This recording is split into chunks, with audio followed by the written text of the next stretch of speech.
In 1 month, we've gone through what I think like most restaurants might go through in a year. Within like 3 weeks. We haven't even been open a month yet. We just started accepting credit cards now that all our technology is working, but today we didn't accept credit cards. So cash money is king. I loved it. Everything went down. Fuck cash money. It meant that I had money to pay with the staff. The first day was fucked up. That was a good like 18-hour a day. And it's like an hour before we're opening. And I'm in the fucking washroom, like wiping off dust and fucking smeared like grout and shit. Renovations? You thought that was hard? Fuck you, let's open.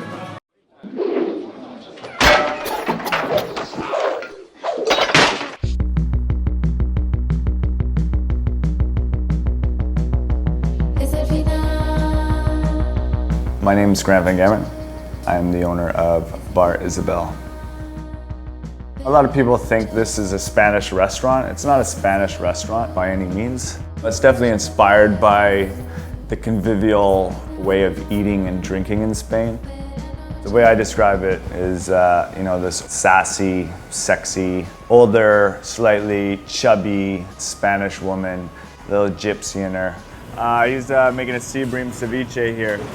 As a chef, I just had to say, you know what, you don't have to be doing something incredibly innovative and different, and you don't have to prove yourself on each individual plate. For me, it was about the progression of the entire meal. It's just our blood sausage, a little bit of confit shallots.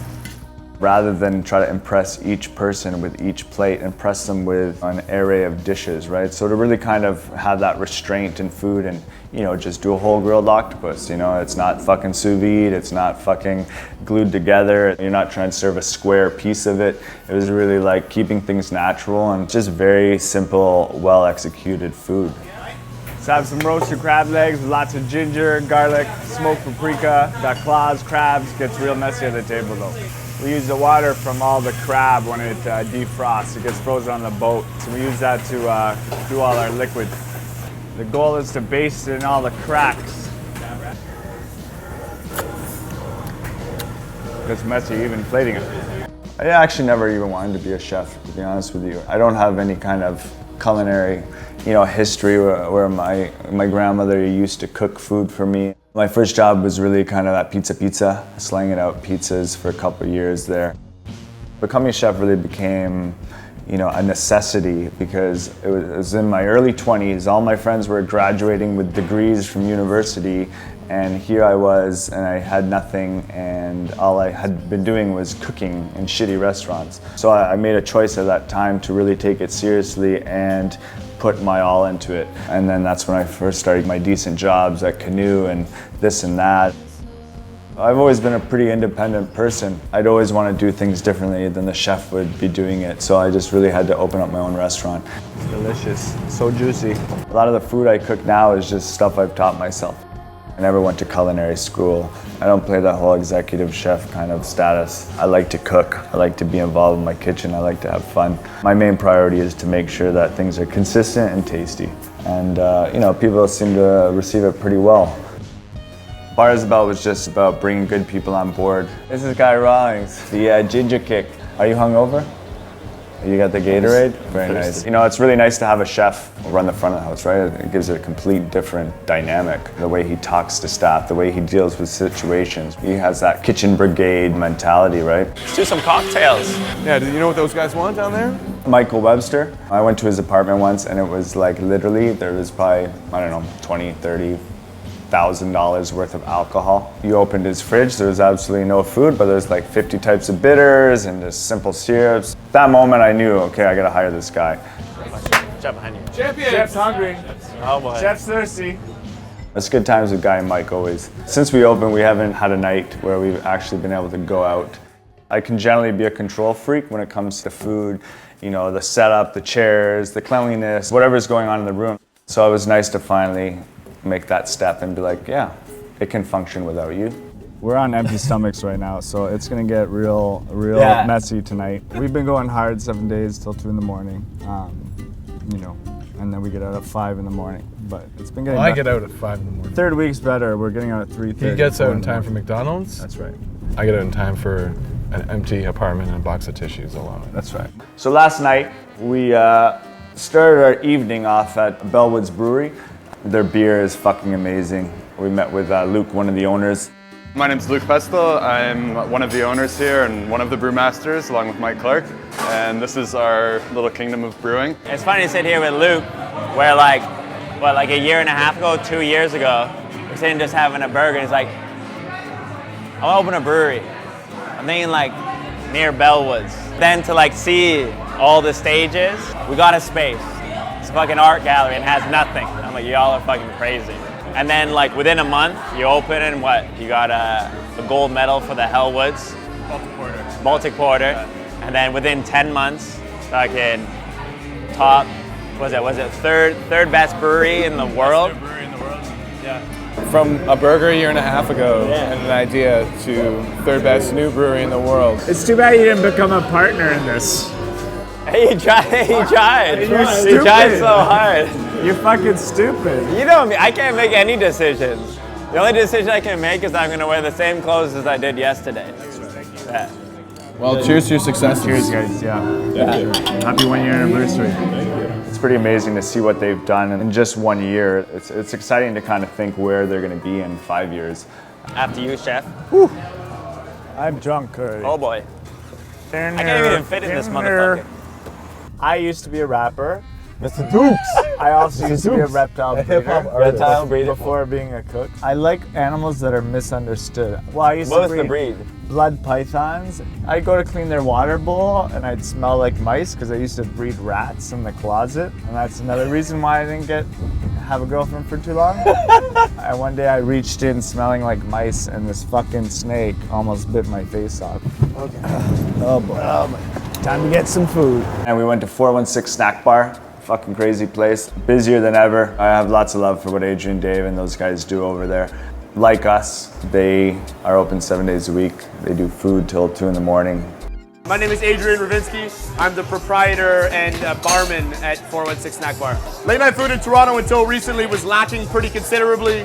My business partner and myself, we worked in restaurants all over town for the better part of a decade. And more or less, we decided at one point, like, there's just fucking nothing good to eat past 11 o'clock in this city. So we opened this place specifically for people in The industry who are fucking hungry late night, want good music, want fucking tasty, salty food, and good booze. Exactly. That's why we're here. That's why we're here. The food was fucking phenomenal last night. Those guys in the kitchen, they're working in small quarters, they're working on the bar tops. They got little lamps for their stations so they can see what's going on. It takes special people who can pull that off day in and day out. I think we had some crispy, deep fried Chinatown chicken or something. I think it was all cornstarch. It was so fucking crispy. And these crazy spicy sushi rolls.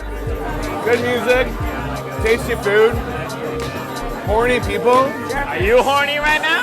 I'm always horny. I feel concerned for our customers. That was too much. We're doing some shots of bourbon and Fernet or something, and I think that's where kind of, I started to get a little bit drunk. I don't drink that often, so really started to feel it there. It's hard to walk into something that a lot of people think are special or a great place, and when you own it, you don't have that same feeling, right? So I think like walking into 416 last night, this is what something really special feels like. Next stop, right now we're going to Bar Volo. They've helped us to connect with some amazing breweries, and they've really allowed us to open our eyes to what beer can be. We're Bar Volo. We've been here for 25 years. This is my father, Ralph. He started this spot, and this is my brother, Julian, another manager and a full part of Volo, and we run this spot. I don't think a lot of people in the city even know about Bar Volo, yet they're bringing the most interesting beers to Ontario. That's a big power. Thomas is a fucking huge beer geek, and he'll talk your ear off about beer. He has so much information, and he just needs to get it out. The Nicolar Stella 2, only 200 bottles released in the world. It's extremely sour, all sorts of Brett, lacto, pediococcus, like a lot of bugs going on in here. It's fucking good, man. You wouldn't even know if this was a beer. Like, you drink it like a wine. We were popping bottles, the Mikkeller Magnums, all these sour beers. I think it got a little bit hazy there. Chugging back those sours, who knows how many, what percentage of alcohol they were. Hey, don't tell anybody we're taking shots of Pappy Van Winkle. That's kind of when I started to forget about portions of the night. It's always a great crowd, they're super into like some crazy hip hop trap music, and they're true gangsters at heart. After you. Woo, champions. Thomas, get in here, bro. I need my bottles. Yes, Thomas. Oh, it feels so good. It hurts so much. I've always wondered what filming of gang bus Give me the other was one. like. Oh, this is gonna go everywhere. No, it's good. No, it's good. No, it's wild fermentation. No, I'm wild fermentation. I'm the That's how you do it. What? Yeah. Police. Don't open the door. Don't open the door. Now you just open the door. And now you close the door. Serious gang. Now open the door. All Make right. sure there's no Yui. So much heat right now. Champions should not be drinking in cabs. So then we headed back to Bar Isabel. Every night around the end of service, we basically do like this handwritten menu here from 11:30 on. So the kitchen crew are basically ready to rock and roll. All right, guys, let's go. One chef's sober, one chef's drunk. We got a lot of colorful plates, making me dizzy. I might just vomit on the fried chicken. We do some big gangster, platters. This is how we do at Isabel late night. Brando's fried chicken, sausages, bone marrows, octopus, a little bit of foie gras over here, some ceviches, whatever the fuck we got in the kitchen. Do these platters, they don't make us any money. We try to make money off the cocktails, that's it. True champions at Isabel. A lot of restaurants near the end of the night, they start making you feel uncomfortable, like you have to finish your meal. And what's beautiful about here is that, people will be having dinner and it'll be like 11 o'clock. And all of a sudden the lights will get dimmer, the music gets louder. You want to sit at the bar, you want to sit at the table, you just want to drink a booze, no problem. Look at this guy. This guy is the best. Second best. Designer. Second best. Yeah. Where can you get crab legs and foie gras at 2 in the morning and get good service? So that's really what we're trying to do here. Yeah, I think that's it. Good service tonight. Good service. Chef, you're working at 12 o'clock tomorrow. Chef's showing up a little bit late. No, don't think so. I make the schedule around here. You're showing up at 12.